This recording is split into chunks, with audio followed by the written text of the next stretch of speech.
The first thing I heard was not my son's voice, it was the scratch of his pen against the walnut table. Rhythmic, like a metronome for a heart that has to accept the obvious. He didn't blink. Neither did I. Between us lay a stack of papers, white as a surgeon's coat. On top, a word that made my fingers tighten: mandate. "Sign it, Mom," he said quietly. "Otherwise, you're no longer part of this household." Without slamming doors or raising his voice, my son weighed my entire world. In Charleston, people know how to bargain with history, it's on every street. But that evening, the item on the counter was me. My name is Lillian Grace Porter. I'm 64. A retired accountant who kept my husband's company afloat for 4 decades, Porter Harbor & Tow. I knew the smell of diesel on a cold wind, the ring of rigging bells in fog, how to recognize sailors by the grain of their voices before they even said, "Good morning." I knew how to wipe oil from the floor and how to balance the books when, at quarter's end, every cent pressed like a thumb. I knew every answer, until I saw in my son's eyes something I had never known, the readiness to draw a straight line through me. The table gleamed as if showroom photographers had just finished. The pendants poured cold LED light, merciless to lines on faces and stains on reputations. On the buffet, monogrammed plates so clean they mirrored my fingers when I reached for water. My son, Matt, sat opposite in a suit that smelled of fine tailoring and the fatigue of a man who'd grown up believing the world was his recurring bonus. "If you don't do this," he tapped the heading, "I'll safeguard us without you." Sloane, his wife, smiled so softly it cut. "Lil, keep a few million for yourself," she said, adjusting a slim chain on her neck.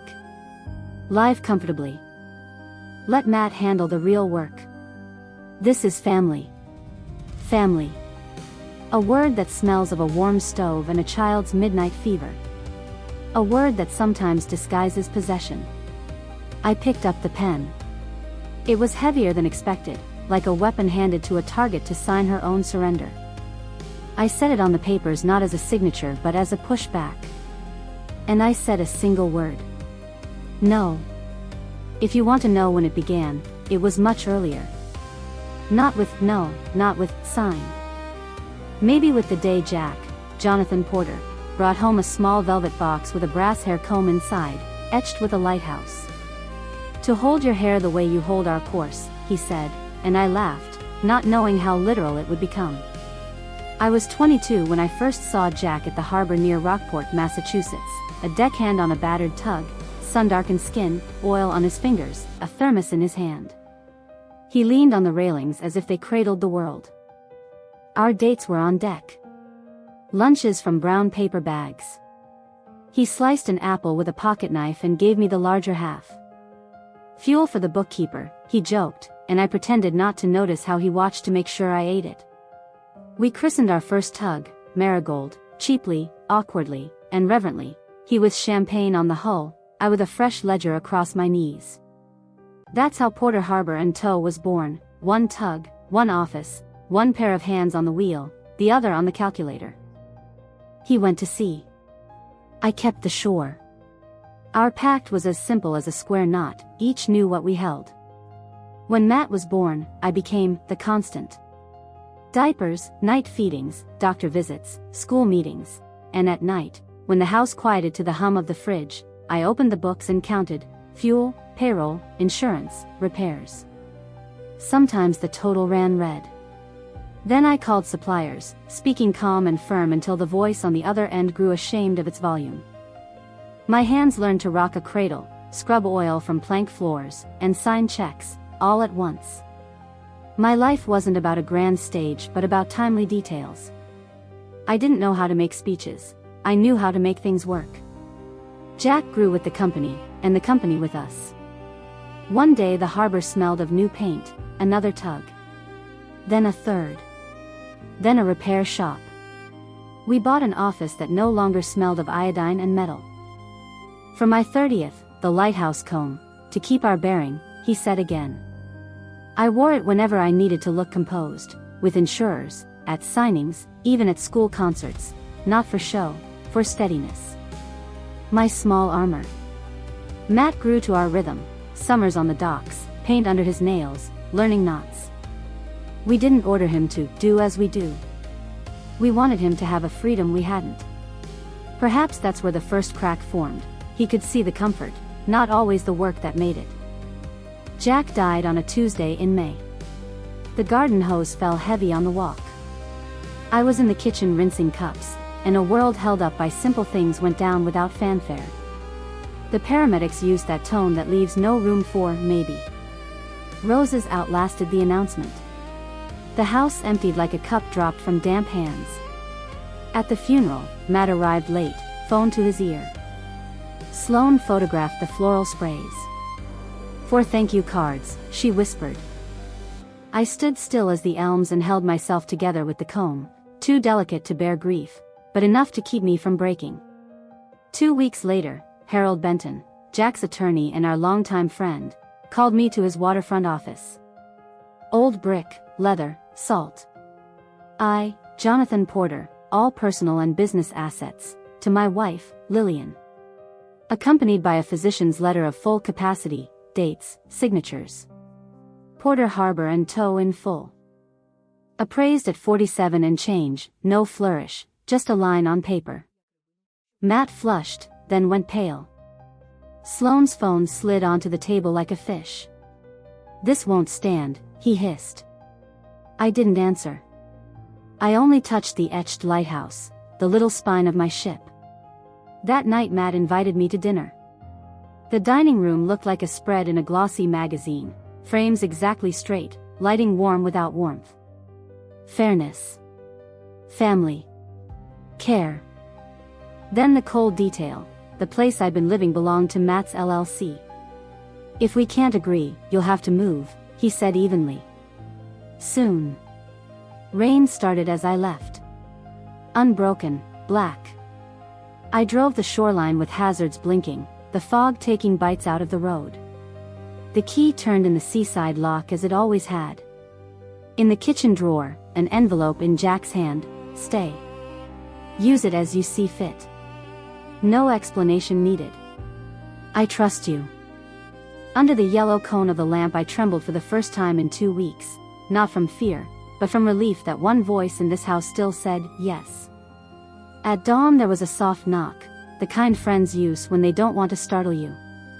On the steps stood Harold with his case, Marina Lopez, Jack's finance advisor, and Tom Harris, our harbor captain. All 3 looked as if they had nowhere else to be and no intention of wasting a minute. There are a few things Jack wanted you to see, Harold said. Marina laid out folders, trusts, accounts, titles, registers. No clutter, only the mechanics of trust. Tom set down a worn ship's log, the cover rubbed like a sailor's palms. In the margins, Jack's hand. June 12, 2019. Matt again pushing to sell the harbor to developers. No. Water is not a bargaining chip, it's the town's life. Lil understands.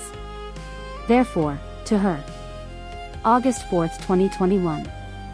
If Harold is reading this, I'm gone. Final say belongs to Lillian. She rides out storms without shouting at them. She won't sell the harbor for quick gain. I traced the edge of the log. Not to check the ink, but to be sure someone had left me a chart, and I was reading it right. A message arrived that evening. Tomorrow 9 a.m. I'm coming for Dad's things. Don't complicate it, Matt wrote. No greeting, no please, only expectation, as if I were a courier. Let him come, Harold said. We'll be ready. Readiness began at 6. I started coffee. The house hummed like a tug before a fog run. First came Eleanor Briggs, a retired judge from Gloucester, silver-haired, in a wool shawl. She'd known Jack back when he stopped by her porch for counsel not about statutes but about life. If it comes to word against word, Eleanor said, removing her hat, I'll be your witness. Bearing witness isn't always about court. Sometimes it's about standing beside. Marina followed with a laptop and a portable printer. She ran cables like lines, and within minutes neat stacks appeared, statements, inventories, title copies. Then Tom, with logbook copies and the day's dock plan. So no one can claim disorder, he said. Finally Harold, security at the gate, cameras later today, he nodded. It wasn't a siege. It was seamanship, everyone to stations. 9 sharp. Tires crunched on gravel. I stood at the window and watched a black SUV roll to a stop. Sloane wore sunglasses though there was no sun. They entered as if they'd already won, easy, a little superior, and froze at the sight. Not a solitary woman bracing for weather, but a table covered with facts, people holding position, and a judge settled in an armchair like it was her bench. We're here for our father's personal effects, Matt said, bureaucratic. We'll review anything legally yours, Harold replied without rising. First, some clarifications. Marina turned the screen. A ledger of transfers. Here are movements from company accounts to your personal ones, Matt, she said with the neutrality of a menu. For years, over $240,000. Not loans. Not declared dividends. Private spending. Unreturned. She tapped the spacebar. Signatures. His. Tom raised the log. Entry June 12, 2019. Jack's note declining to sell the harbor for residential build-out, he read. He wrote it after meeting with you. Wrote it the moment he came back. I remember him walking into the shop and saying, "Piers aren't poker chips." Matt pressed his mouth tight, as if holding a nail between his teeth. That's his handwriting, he said, not his voice. You've twisted this. Eleanor spoke for the first time. I spent 30 years on the bench, she said evenly, and I learned to tell counterfeit from genuine without an expert. Your position won't survive dawn, let alone a morning tide. Words rose in me and I let them out, not loud, but far. You're afraid of losing face, Matt. I'm afraid of losing myself. I didn't need to repeat it. Harold handed him a manila envelope. Copies for your records. If you wish to contest, we're prepared. I don't advise it. Sloane measured him with a look, as if adding up the price of her handbag, and decided this wasn't the day to scuff the leather. They left, the door closing harder than necessary. Something snapped, not the air, a thread. I hadn't won a battle. I had simply refused surrender. Sometimes that's exactly enough for a storm to break harmlessly on the shore. After that came quiet. It holds many voices. Over coffee at the Marina Cafe, 2 chamber ladies leaned in. She's clinging to control, they murmured. Heard she pushed out her own son. That afternoon Tom slipped into my office and shut the door. Sloane's making the rounds, he said. Doesn't name you, but hints, the harbor's in trouble, you're unstable. The last word dropped into my chest like a stone. Unstable, the label some use for a wave right before they turn it into a spectacle. I went to the bedroom and opened the velvet box. The comb lay on its dark cushion like a moon on water. I fixed it in my hair. Not for beauty. For balance. In the weeks that followed I changed the way I moved, not the direction. Key meetings, on my ground, on my terms. Marina at each one, not because I doubted my memory, but because facts travel farther when 2 voices carry them. Tom tightened dock operations so not a day gave gossip a foothold, wages on time, insurance up to date, repairs by schedule. Courteous invitations from the chamber to come explain, I declined. Anyone who wanted the truth could visit the harbor and see it work. Those who wanted a show grew restless when I refused to dance. The whisper thinned as it had begun. When no chorus joins in, it fades. The letter that sealed it arrived on a Tuesday. Cream envelope, edges a little worn. Inside, a steady hand. When my husband's boat sank last winter, the emergency fund your husband created kept us afloat, literally and not only. We kept the house, the kids stayed in school, and we rebuilt enough to buy another boat. He saved more than our livelihood. He saved our dignity. Thank you for continuing his work. Signed, Grace and Peter Caldwell of Marblehead. I read it twice and set it in the wooden box. the one where Jack and I kept notes, tickets, photos. Some think a house is made of brick. In truth, it's made of letters like these. That evening I wrote a message I didn't send. Matt, this company was truly meant for you once. We both believe that. But safety isn't just profit. It's people. I can't hand over what was built on trust to someone who doesn't see the hands that hold it. I folded the page and slipped it into the box. Certain truths belong even if the addressee never hears them. The seaside house stopped being a fortress and became a gateway. We opened the door to graduates, the first scholars of the John Porter Fund. Some dreamed of marine engineering, some of welding, some of logistics. Marina set out plates of cookies, Tom a projector with slides of their future schools. They perched on the edge of the couch like on the lip of a pier. When they laughed, the house felt alive again. Quiet, workmanlike, real. Eleanor proposed, the harbor needs its own day. Not a fair, a remembrance and a plan. She persuaded the city to place a simple candy-bright plaque on a bench by the water, in memory of John Porter, captain, husband, friend. He kept the harbor. That summer smelled of fried fish and bakery pies. Boats wore small pennants, children practiced knots on short boards, someone read the names of those who didn't return. When it was my turn at the mic, I didn't recount the year's fights. I spoke of Jack's belief in work and responsibility, and of how a harbor isn't geography. It's a choice not to let go of one another in a storm. That evening, after everyone had gone, my email pinged, short as a tug's horn. Subject, opportunity to collaborate. From Matt. I didn't open it at once. I rested my hands on the table. The comb caught the last sun. I clicked. He wrote evenly, politely. A new venture, waterfront redevelopment in nearby towns. Mutually beneficial synergy, infrastructure assets, access to port resources. Attached, a sleek PDF. I believe this could be our chance to work together again, the final line. Beneath the words, I heard an underline, as if I should be pleased not by the terms but by being considered. I opened a new message. Matt, thank you for thinking of me. I won't be participating, but I wish you success. Signed simply, Lillian. No explanations, defenses, or conditions. Boundaries aren't decoration, they're shoreline. Either you hold them, or the tide takes you. I pressed send, lifted the comb, and fixed my hair again. I walked to the pier. Dusk laid a long gold pathway on the water. Sometimes endings aren't a slammed door. They're a courteous email and an equally courteous refusal, and from them grows a quiet where peace can take root. Did he reply? It doesn't matter. I stopped waiting for a voice to tell me who I am.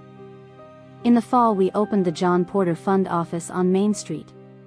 Dark blue letters over the door. Inside, tables that welcomed papers in hands, a board where Tom marked the hard dock days, a small kitchen where Marina taught me to brew coffee guests actually drink, not the pot that sits and smells like we're busy. We expanded, scholarships for college and trade schools, emergency grants for port families, tool vouchers for young welders and mechanics. I interviewed applicants and listened, dry, unornamented stories.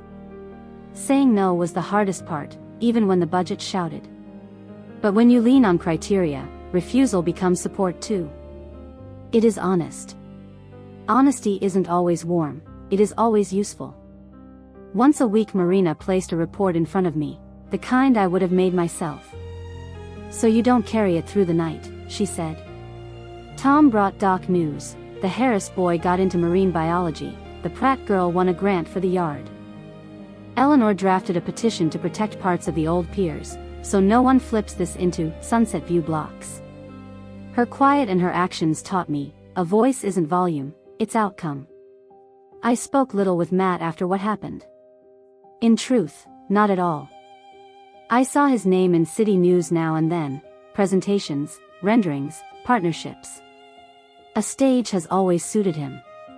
A Waterview office suits me. We chose our places. One day he did come to the harbor. I was by the warehouses when I felt that look that slides down your back, the child you once held through hot nights looking at you like a stranger.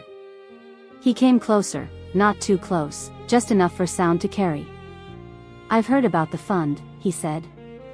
I'm glad you have, I said. The silence between us wasn't stone, it was water. It moved. One step and we could have fallen in. Instead he nodded and walked away. That evening I took out the comb and noticed a fresh, tiny scratch. I don't know when it appeared. Things were down where you hold them hardest. There's a beauty to that, like a rope that roughens and still doesn't break. Winter brought a storm the forecasters called historic, as if for textbooks. Water rose to the very pilings, wind droned like an old refrigerator. Tom and I stood on the pier gripping boat hooks as if they could stop the ocean. This house has stood worse, he said. I thought he meant the harbor. He meant me. Damage passed us by. Before sunrise I brewed chamomile, settled in my wicker chair, and watched light spread over the water. On the table, a warm cup and the comb.